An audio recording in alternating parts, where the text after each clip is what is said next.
చేసినట్టు అవుతుంది. 24, 25 దానికి ఇంకా డబ్బులు పడలేనట్టు, అది లాసే. అంటే ఇంకా 4 ఏళ్లకు మాత్రమే పథకాలు ఏదైనా వర్తింపు చేస్తారు, 4 ఏళ్ళకి మాత్రమే ఇస్తారని అని అనుకోవాలా? అంటే చెప్పలేము. ఇప్పుడు విద్యా దీవెన డబ్బులు యాక్చువల్ క్రిందటి ఏడాది దేయకపోతే అల్లాడిపోతారు జనం. ఎందుకంటే ఒక ఏడాది ఫీజు కట్టడం అంటే కాలేజీకి 15,000, 30,000, 50,000.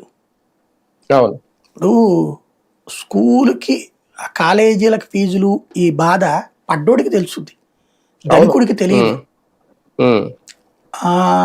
ఎగ్జామ్ మా నాన్న దగ్గర గుమస్తాగా చేసేవాడు కాబట్టి ఆయనకి నెల జీతమే లెక్క. ఏదన్నా అనారోగ్యాలు అట్లాంటప్పుడు హాస్పిటల్ ఖర్చుల కోసం అడ్వాన్స్ తీసుకుంటే నెలకింతని కట్ చేసుకుంటారు.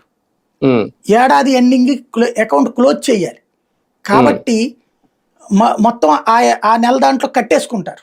మళ్ళీ కొత్తగా బిగిన్ చేయడం, లేదా మళ్ళీ అప్పు చేతికి రాయడం, మళ్ళీ కొత్తగా ఇచ్చినట్టు. అంటే ప్రతి నెల కటింగ్ ఉంటుంది శాలరీలో.